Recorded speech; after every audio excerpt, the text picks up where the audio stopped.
اعوذ باللہ من الشیطان اللعین الرجیم قال رسول اللہ صلی اللہ علیہ وآلہ وسلم اولنا محمد و اوسطنا محمد و آخرنا محمد و کلنا محمد۔ عزیزان گرامی،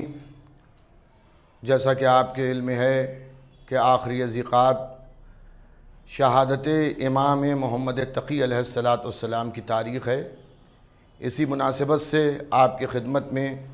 سیرت امام محمد تقی علیہ السلام کے ذیل میں چند باتیں عرض کرنے کی سعادت حاصل کروں گا۔ قبل اس کے کہ میں کچھ عرض کروں، میں اپنی طرف سے آپ سبھی حضرات کی خدمت میں امام محمد تقی علیہ السلام کا پرسہ پیش کرتا ہوں۔ میں اپنی طرف سے اور تمام محبان رسول اور آل رسول کی طرف سے امام ولی عصر علیہ السلام کی بارگاہ میں ان کے جد امام محمد تقی علیہ السلام کا پرسہ پیش کرتا ہوں۔ حضور ختم مرتبت محمد مصطفیٰ صلی اللہ علیہ وآلہ وسلم نے ارشاد فرمایا کہ میرا اول بھی محمد ہے، اوسط بھی محمد ہے، آخر بھی محمد ہے، اور ہم کل کے کل سب کے سب محمد ہیں۔ اس حدیث میں یہ جو ارشاد ہو رہا ہے کہ میرا اول بھی محمد، اوسط بھی محمد، آخر بھی محمد، کل کے کل محمد، اس میں نام سے خالی مراد نہیں ہے، بلکہ یہاں پر نبی بتانا چاہ رہے ہیں کہ اس خاندان میں جتنے بھی معصوم ہیں وہ سب ایک ہیں، ان کا مرکز علم ایک ہے،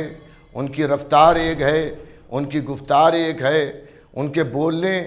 کا سلیقہ ایک ہے۔ سب سے بڑا کمال جو خاندان عصمت و طہارت کا ہے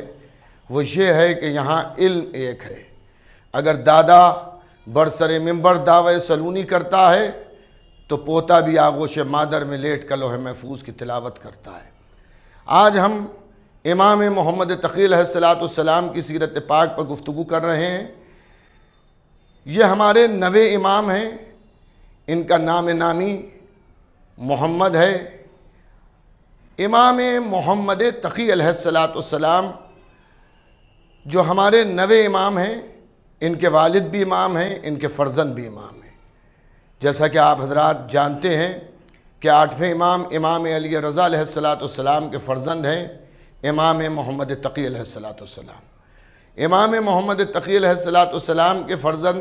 یعنی ہمارے اور آپ کے 10ویں امام امام علی نقی علیہ السلام ہیں۔ یعنی یہ پورا سلسلہ امامت ہے کہ جہاں باپ بھی امام ہے، بیٹا بھی امام ہے۔ ہم جو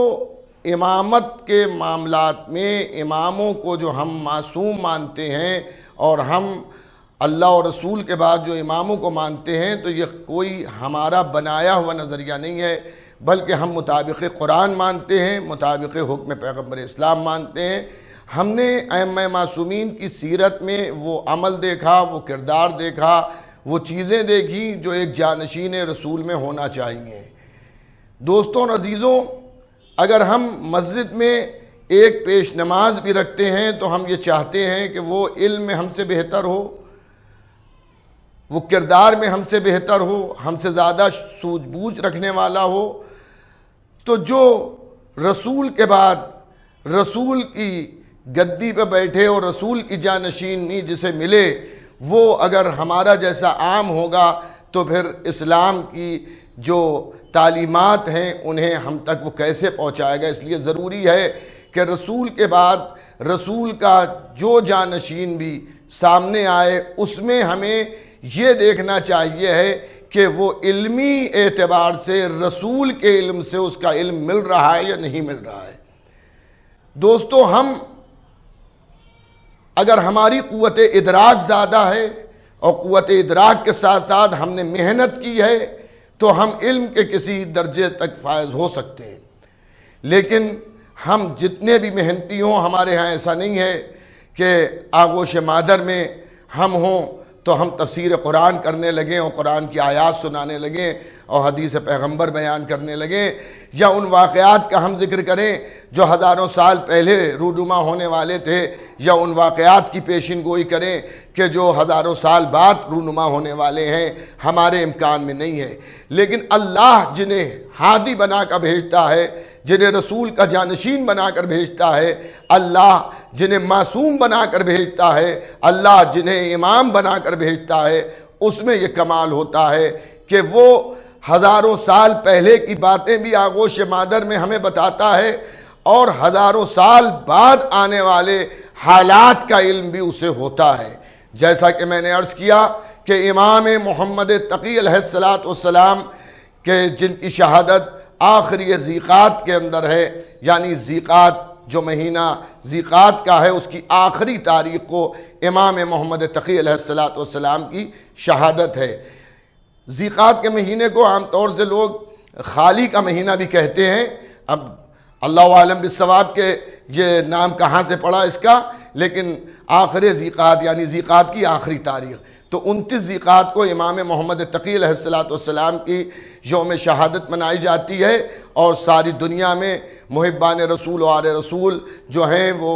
حضور ختم مرتبت محمد مصطفیٰ صلی اللہ علیہ وآلہ وسلم اور صدیقہ طاہرہ حضرت فاطمہ زہرا سلام اللہ علیہا اور امیر المومنین حضرت علی ابن ابی طالب علیہ السلام اور دیگر ائمہ کو امام محمد تقی علیہ السلام کا پرسہ پیش کرتے ہیں۔ میں ایک گزارش مومنین کرام سے یہ کروں گا کہ عام طور سے 29 ذیقات کو شہادت منائی جاتی ہے، لیکن حقیقت یہ ہے کہ آخری ذیقات اگر 29 کا مہینہ ہے تو 29 ذیقات امام محمد تقی علیہ السلام کی شہادت کی تاریخ ہے، اور اگر 30 کا مہینہ ہوتا ہے تو 30 تاریخ بھی جو ہے وہ یوم غم ہے۔ اس دن بھی مومنین کو ان تمام کاموں سے اجتناب کرنا چاہیے، پرہیز کرنا چاہیے جس سے اظہار مسرت ہو، اس لیے کہ ہمارے پاس سب سے بڑی پہچان اہل بیت کی محبت کی یہی ہے کہ ہم ان کی خوشی میں خوش ہوتے ہیں اور ان کے غم میں غمگین ہوتے ہیں۔ تو میں جو عرض کر رہا تھا وہ یہ کہ ہمارے ہاں علم معیار ہے، ہم علم کے اعتبار سے اماموں کو مانتے ہیں۔ ہمارے ہاں امام دنیا میں آ کے نہیں پڑھتا ہے، دنیا میں آپ کو اس کا کوئی استاد نہیں ملے گا، وہ قدرت کا پڑھایا ہوا ہوتا ہے، اور یہی وجہ ہے کہ ولادت کے فوراً بعد، تشریف لانے کے فوراً بعد اس پیکر بشریت میں، اس دنیا میں جیسے ہی وہ ظاہر ہوتے ہیں، ان کا ظہور ہوتا ہے، وہ علمی گفتگو کرتے ہیں۔ امام محمد تقی علیہ السلام کے لیے تاریخ نے ایک واقعہ لکھا کہ امام عالی مقام کی عمر مبارک 2 برس کی تھی۔ 2 برس 1 ماہ کے امام جو تھے ان کا سن مبارک 2 برس تھا، 2 برس 1 دن۔ امام عالی مقام کو کچھ لوگ جو دشمنوں میں سے تھے اہل بیت پیغمبر کے، انہوں نے ایک منصوبہ بندی کی تھی اور وہ چاہتے تھے کہ توہین خاندان عصمت و طہارت کی جائے، لیکن یاد رکھیے جسے اللہ بلندی عطا کرے سارا زمانہ بھی اسے پستی میں ڈھکیلنا چاہے تو ڈھکیل نہیں سکتا، اور جسے اللہ پستی میں کر دے سارا زمانہ اسے بلند کرنا چاہے تو بلند نہیں کر سکتا۔ امام عالی مقام یعنی امام محمد تقی علیہ السلام کے خاندان کے کچھ دشمن امام کو کمسنی کے عالم میں 2 برس کی عمر میں امام کو ایک ایسے مقام پر لے گئے جہاں کچھ ایسے افراد تھے جو نسلوں کا پتہ لگایا کرتے تھے۔ جب ان کے سامنے ان کو خریدا گیا تھا، ان کو پیسہ دیا گیا تھا، اور ان سے یہ کہا گیا تھا کہ امام کے متعلق کچھ نازیبا الفاظ کہنا، لیکن کیا کہنا امام محمد تقی علیہ السلام کا کمسنی کے عالم میں، جیسے ان صاحبان علم کے سامنے گئے جو چہرے کو دیکھ کر نسلوں کا پتہ بتاتے تھے، پسینے کی بو کو سونگھ کر قبیلوں کی نشاندہی کر دیا کرتے تھے، جیسے انہوں نے کمسن امام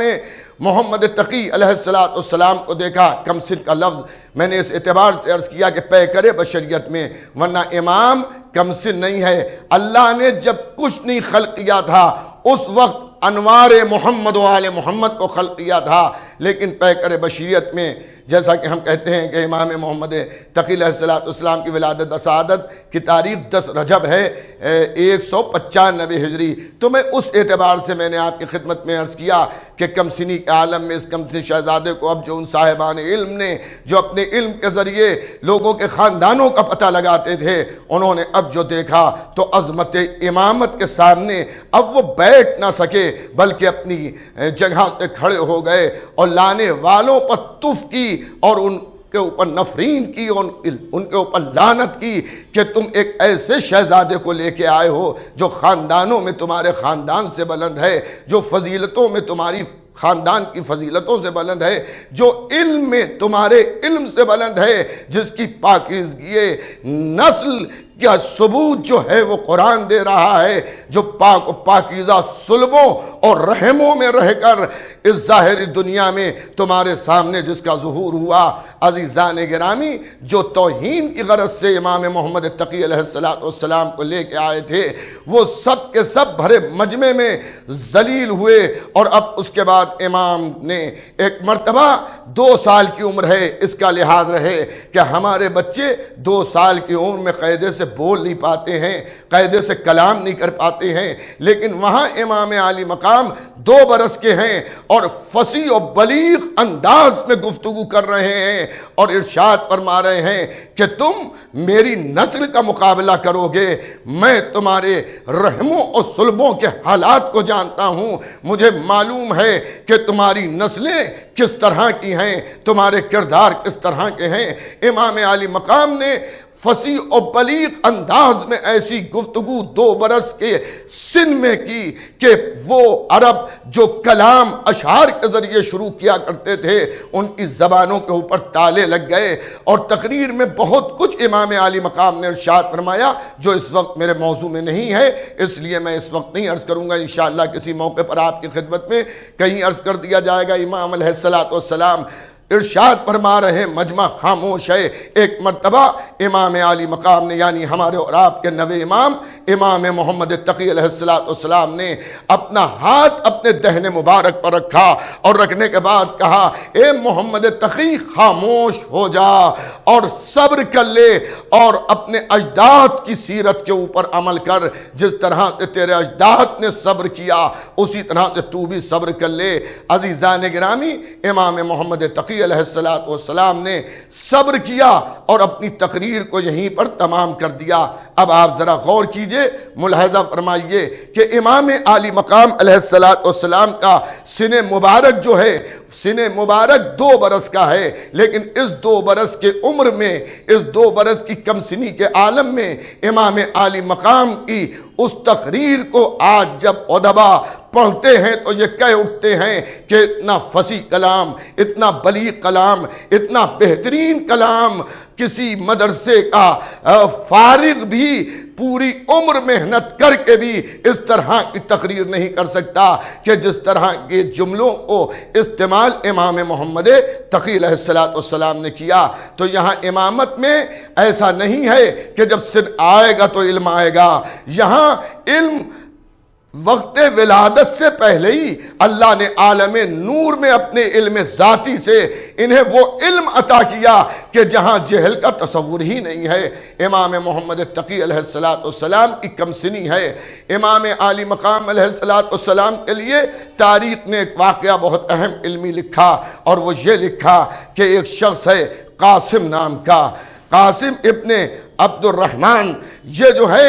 یہ جب پہنچا ہے مدینے میں اور اس کو یہ معلوم ہوا کہ مدینے کی سرزمین کے اوپر ایک شہزادہ ہے، ایک شخص ہے جس کے پاس ہجوم لگا ہوا ہے۔ بعض کتابوں میں مدینے کے بجائے ذکر بغداد کا کیا گیا، اللہ عالم بالصواب، بہرحال وہ بغداد ہو یا مدینہ ہو ہمیں شہر سے مطلب نہیں ہے، لیکن قاسم ابن عبد الرحمن جو ہے وہ کہتا ہے کہ میں جو ہوں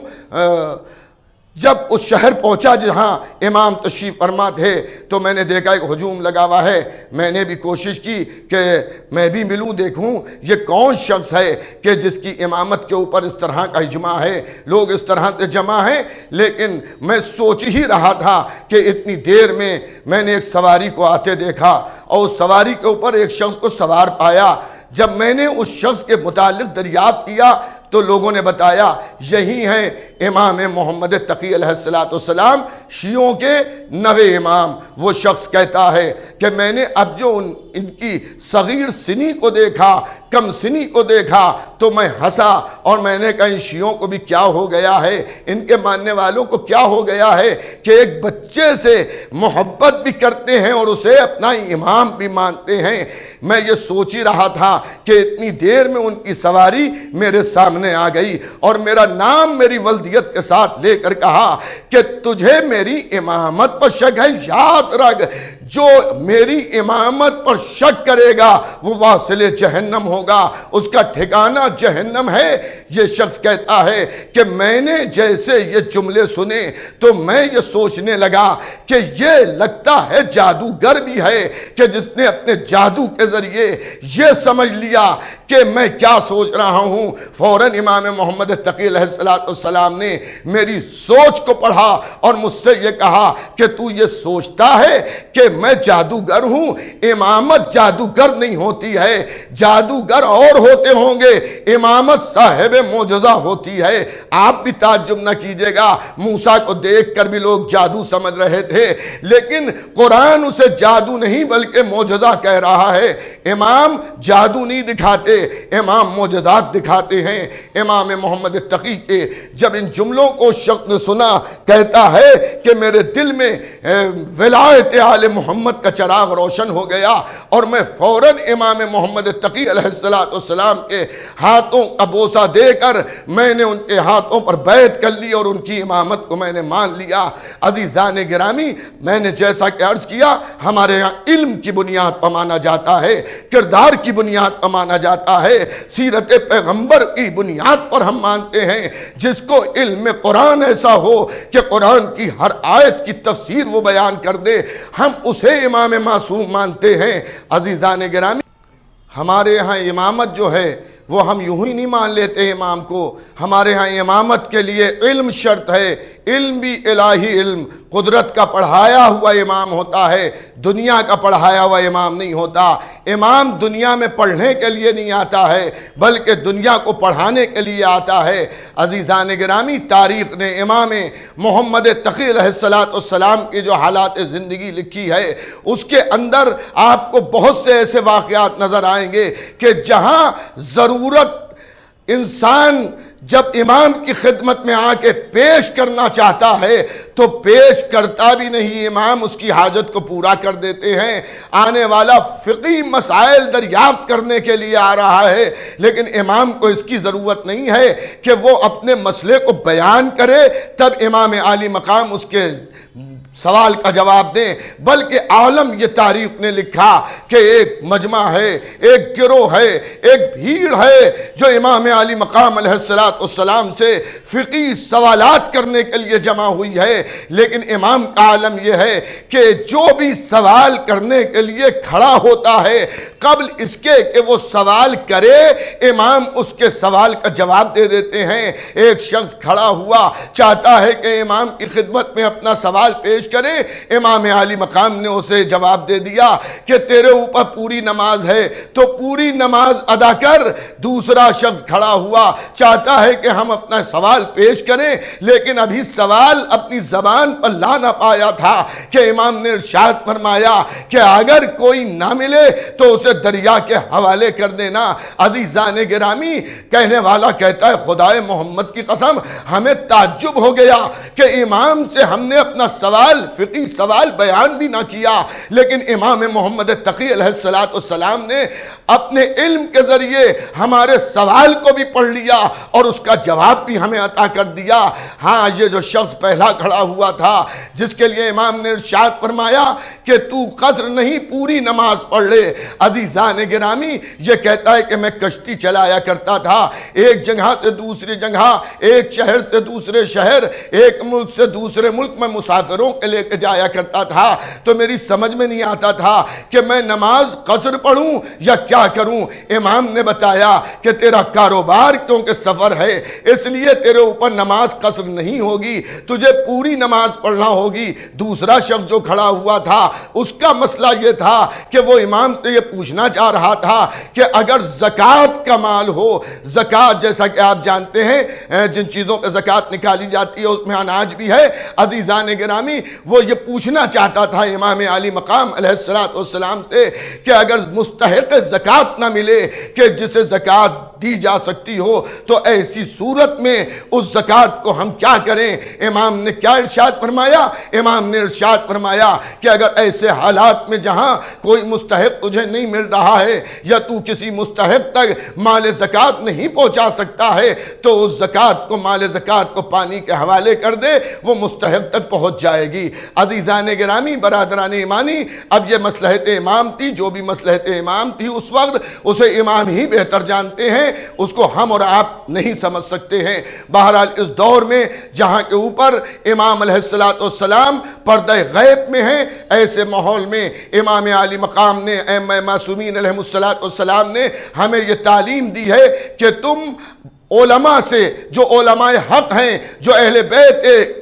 بیت پیغمبر کے مطیع و فرما بردار ہیں، جو حق اہل بیت میں اپنے قلم اور اپنی زبانوں کو کھولتے ہیں، تم ان سے دریافت کرو، وہ تمہیں تمہارے فقہی مسائل اماموں کی سیرت سے، ارشادات جو معصومین کے ہیں، ائمہ کے ہیں، ان سے بیان کریں گے۔ بہرحال عزیزان گرامی، یہاں علم کا کمال یہ ہے کہ کم سنی کا عالم ہے امام عالی مقام امام محمد تقی علیہ السلام، جن کی شہادت آخر ذیقعد یعنی 29 ذیقعد، اور اگر 29 کو چاند نہ ہو تو 30 ذیقعد بھی یوم غم کی حیثیت رکھتا ہے۔ عزیزان گرامی، امام عالی مقام علیہ السلام 6 برس کی عمر میں باپ امام محمد تقی علیہ السلام کے والد بزرگوار یعنی ہمارے اور آپ کے 8ویں امام علی رضا علیہ السلام کو مامون رشید نے بلا لیا تھا خراسان، اور امام جو ہیں وہ یتیمی ہی کی زندگی تقریباً بسر کر رہے تھے مدینے میں، اور جب تقریباً 9 برس کی عمر مبارک ہوئی ہے امام محمد تقی علیہ السلام کی، یا اس سے کچھ کم و بیش، تو امام محمد تقی علیہ السلام باقاعدہ طور پر باپ کے سائے سے محروم ہو گئے، لیکن باپ کے سائے سے محروم ہوئے تھے، علم وہی تھا جو باپ کا علم تھا، کردار وہی تھا جو باپ کا کردار تھا، سیرت وہی تھی جو امام علی رضا یا امام علی رضا سے پہلے اماموں کی تھی۔ عزیزان گرامی، برادران ایمانی، آپ جانتے ہیں ایک مشہور ترین واقعہ ہے کہ جب مامون رشید مدینے سے گزر رہا ہے، امام ایک راستے پر تشریف فرما ہیں، کچھ بچے وہاں پر کھیل بھی رہے ہیں، بادشاہ سلامت کی سواری کو دیکھا، سب بھاگ گئے، لیکن امام عالی مقام وہاں پر کھڑے رہے۔ امام بھاگتا نہیں ہے،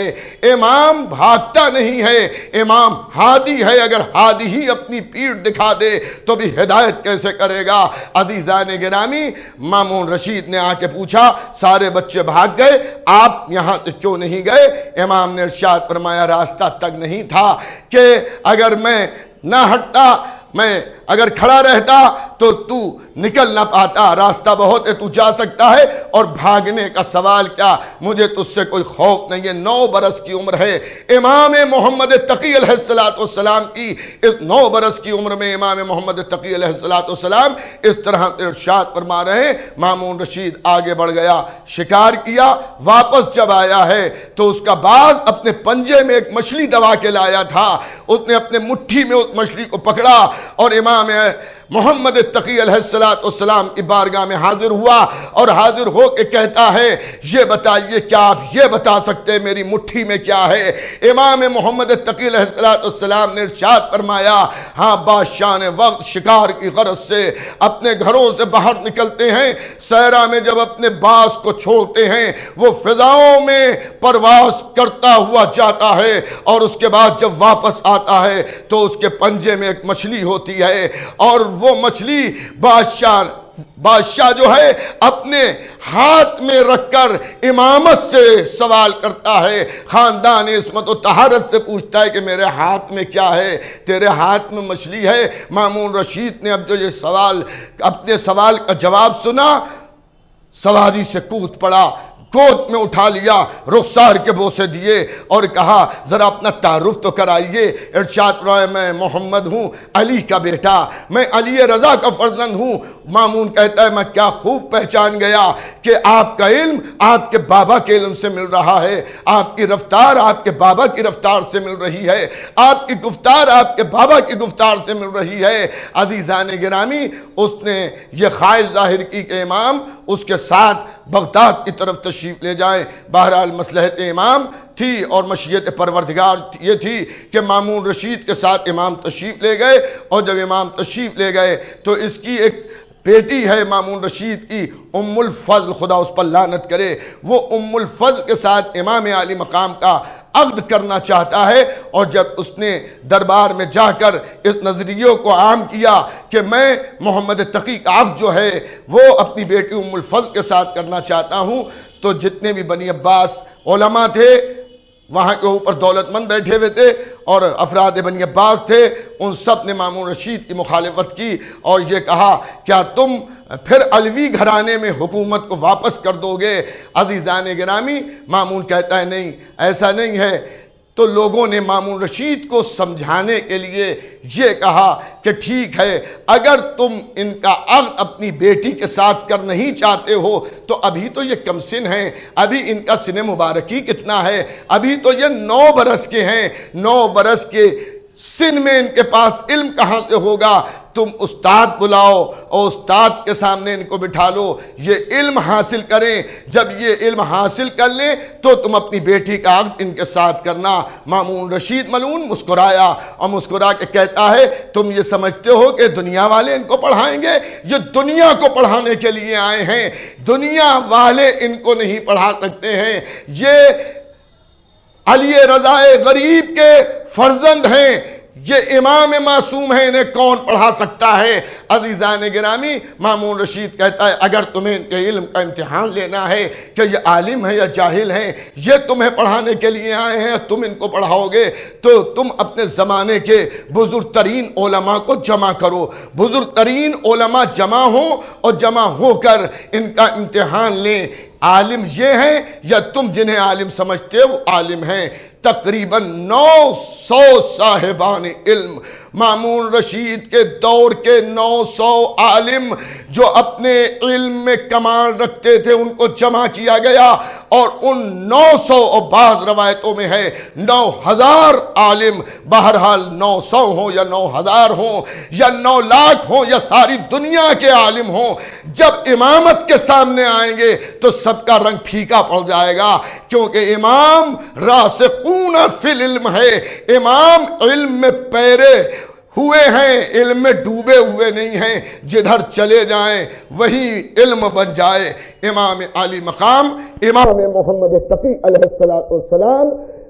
کے لیے ایک بڑا عالم ان 900 یا 9000 عالموں میں سے منتخب کیا گیا، جس کا نام تاریخ نے لکھا یحییٰ بن اقسم، 80 سال کا بوڑھا عالم یہ امام کے سامنے لایا گیا۔ امام کی سن مبارک 9 برس کا، اب جو امام کے سامنے 80 سال کا بوڑھا آیا، تاریخ کہتی ہے کہ مجمع میں سکوت سا چھا گیا کہ اب کیا ہونا ہے۔ اس سناٹے کو چیختی ہوئی آواز یحییٰ بن اقسم کی نکلی، بادشاہ سے کہتا ہے مامون رشید سے کہ مامون اگر تو اجازت دے تو میں ان سے کچھ پوچھوں؟ مامون کہتا ہے میری اجازت کی ضرورت کیا ہے، تم خود ان سے پوچھ لو، اجازت دے لو۔ 80 سال کا بوڑھا عالم 9 برس کے امام سے سن مبارک ظاہری بشریت میں 9 برس کا ہے، وہ کہتا ہے کہ میں کچھ پوچھوں؟ امام نے دعویٰ کے انداز میں ارشاد فرمایا پوچھنا جو چاہتے ہو پوچھ لو۔ اب جو اس نے سوال کیا کہ یہ بتائیے حالت احرام میں جب محرم ہو آدمی، جب احرام کے عالم میں ہو، اگر شکار کرے تو اس کا کفارہ کیا ہے؟ امام مسکرائے، یحییٰ اتنا بزرگ تو عالم ہے، 80 سال کی تیری عمر ہے اور تو یہ کہہ رہا ہے کہ حالت احرام میں جب انسان احرام کے عالم میں ہو تو ایسی صورت میں اگر شکار کرے تو اس کا کفارہ کیا ہے؟ یہ تو بتا کہ تیرا سوال تو ناقص ہے، تو نے یہ بتایا ہی نہیں کہ یہ احرام حج کا ہے یا عمرے کا ہے۔ یہ جو جس نے شکار کیا ہے اس نے حل میں کیا ہے شکار یا حرم میں شکار کیا ہے؟ شکار کرنے والا آزاد ہے یا غلام ہے؟ تو نے یہ تو بتایا ہی نہیں کہ شکار چرندے میں سے کیا گیا ہے یا پرندے میں سے کیا گیا ہے، شکار بڑا کیا گیا ہے یا چھوٹا کیا گیا ہے، شکار کرنے والے نے پہلی بار شکار کیا ہے یا دوسری بار یا کئی بار شکار کر چکا ہے اس عالم میں۔ شکار کرنے والا جو ہے وہ اپنی غلطی پر نادم ہے یا وہ اپنی غلطی پر نادم نہیں ہے؟ ایک سوال سے جب امام نے کئی سوال یحییٰ بن اکثم کے سامنے پیش کیے تو اس کا سر اس طرح سے خم ہوا کہ محسوس دربار میں یہ ہو رہا تھا کہ دنیا کا بنایا وہ عالم قدرت کے بنائے ہوئے امام کے قدموں پر اپنے سر کو رکھے ہوئے ہے۔ عزیزان گرامی، یحییٰ بن اکثم گھبرا گیا اور وہ مان گیا کہ یہ بچہ نہیں ہے، یہ خاندان عصمت و طہارت کا بچہ ہے۔ یہ تو اسی طرح سے بول رہا ہے جیسے مسجد کوفہ کے منبر سے علی بولا کرتے تھے۔ عزیزان گرامی، قیامت کی بات یہ ہے کہ مامون رشید نے یحییٰ بن اکثم کے متعلق امام سے کہا کیا آپ کی اجازت ہے کہ میں کچھ کہوں؟ امام نے کہا کیا تو کہنا چاہتا ہے؟ کیا میں یہ چاہتا ہوں کہ آپ بھی ان سے کچھ سوال کر لیں، توجہ کیجیے گا، آپ بھی ان سے کچھ سوال کر لیں۔ اب امام محمد تقی علیہ السلام 80 سال کے یحییٰ بن اکثم سے سوال کر رہے ہیں، یہ بتا ایک عورت صبح کے وقت، صبح جو ہے ایک عورت ایک مرد کے اوپر حرام ہے، ظہر کے پہلے حلال ہو گئی، ظہر کے بعد پھر حرام ہو گئی، مغرب کے وقت پھر حلال ہو گئی، عشاء کے وقت پھر حرام ہو گئی، آدھی شب کو پھر حلال ہو گئی اور پھر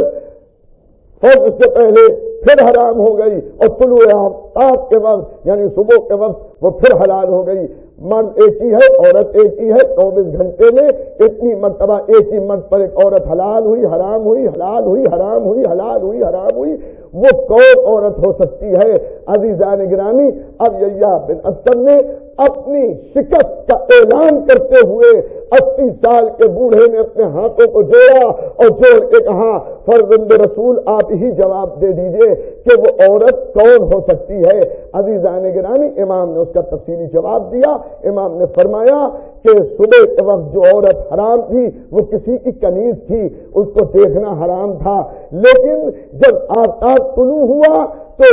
اسے خرید لیا گیا تو وہ حلال ہو گئی، آزاد کر دیا گیا، حرام ہو گئی، اس سے نکاح کر لیا گیا، حلال ہو گئی، اس کو ماں کی طرف تجویز دے دی گئی تو وہ پھر حرام ہو گئی، اس کا کفارہ دے دیا گیا پھر حلال ہو گئی، طلاق رجعی دے دی گئی تو وہ پھر حرام ہو گئی اور اس سے رجوع کر لیا گیا تو پھر حلال ہو گئی۔ بس اتنا سننا تھا، پورے دربار میں نعرے لگنے لگے، صلی اللہ کی آوازیں آنے لگیں۔ امام علی رضا علیہ السلام کے فرزند امام محمد تقی علیہ السلام کے نام نامی پر درود ہونے لگا اور ہر طرف سے احسن تم کے نعرے لگ رہے تھے۔ یحییٰ بن اکثم امام علی مقام سے اکثر اپنے فقہی مسائل دریافت کیا کرتا تھا، امام علی مقام اسے اس کے فقہی مسائل سے آگاہ کیا کرتے تھے۔ ایک دن کا واقعہ ہے کہ وہ امام محمد تقی علیہ السلام کی بارگاہ میں یحییٰ بن اکثم آیا اور آنے کے بعد امام علی مقام سے وہ کہتا ہے کہ فرزند رسول مجھے کچھ آپ سے پوچھنا تھا مگر مجھے شرم آتی ہے کہ میں آپ سے کیسے پوچھوں۔ امام نے کہا مجھے معلوم ہے تو کیا پوچھنا چاہتا ہے۔ اس نے کہا فرزند رسول میں کیا پوچھنا چاہتا تھا اسے آپ فرمائیں۔ امام نے ارشاد فرمایا تو مجھ سے یہ پوچھنا چاہتا تھا کہ امام کون ہوتا ہے، کیا آپ ہمارے امام ہیں؟ اس نے کہا احسن تم، بالکل یہی میرا سوال تھا۔ کہاں دیکھ میں تیرا امام ہوں، میں تیرا امام ہوں۔ وہ کہتا ہے یا مولا اتنا فرمائیے کہ امامت پر دلیل کیا ہے، ہم کیسے مانے کہ آپ امام ہیں؟ وہیں پر امام علی مقام کا عصا مبارک رکھا ہوا تھا۔ امام نے عصا کی طرف اشارہ کیا، جیسے عصا کی طرف امام نے اشارہ کیا عصا دوڑا ہوا کہ یحییٰ بن اکثم مان جا، یہی تیرے زمانے کا امام محمد تقی علیہ السلام ہے۔ عزیزان گرامی، یہ ہے امامت کی منزلت۔ بہت سے واقعات ہیں، دامن وقت میں گنجائش نہیں ہے چونکہ یہ یوم شہادت کے سلسلے کی تقریر ہے تو مجھے چند منٹ آپ کی خدمت میں امام محمد تقی علیہ السلام کی شہادت کے سلسلے میں بھی عرض کرنا ہے۔ امام کا جیسا کہ میں نے عرض کیا کہ ام الفضل کے ساتھ مامون رشید نے اپنی بیٹی ام الفضل کے ساتھ امام محمد تقی علیہ السلام کا عزم کیا تھا۔ امام عزم کے بعد محل میں نہیں رہے بلکہ بغداد میں کرائے کا مکان لے کر امام نے وہاں کرائے کے مکان میں قیام کیا۔ زیادہ دن تک بغداد میں امام نہیں رہے، بعد میں مدینے تشریف لے آئے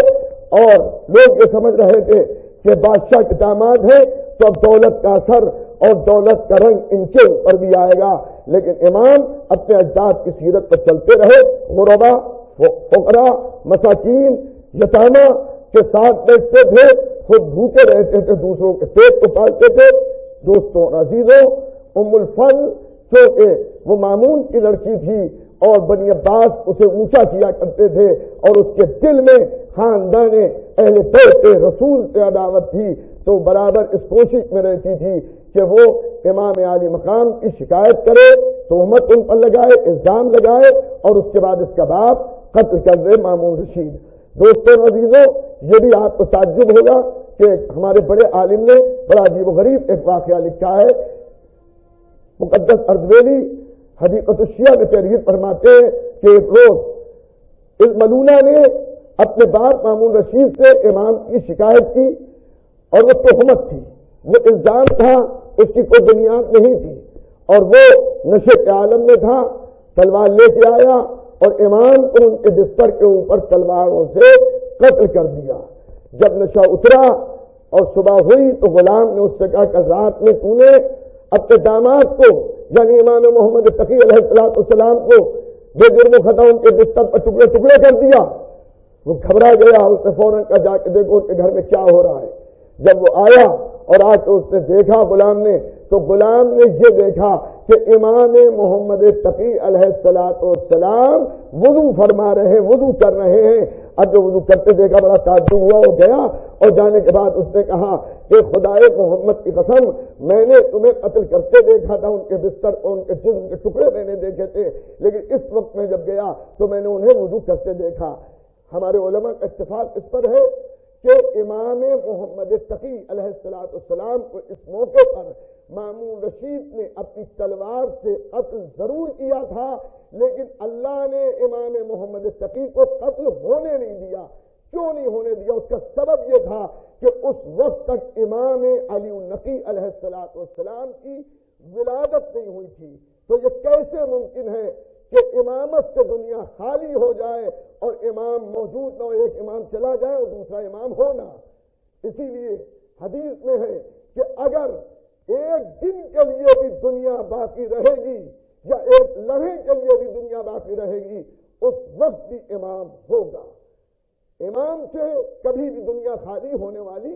نہیں ہے، اسے آپ ہمیشہ یاد رکھیے گا۔ اس دور میں ہمارے امام قائم آل محمد ہیں۔ عزیزان گرامی، برادران ایمانی، تو امام عالی مقام کو اللہ نے حیات نو بخشی۔ اس کے بعد مامون رشید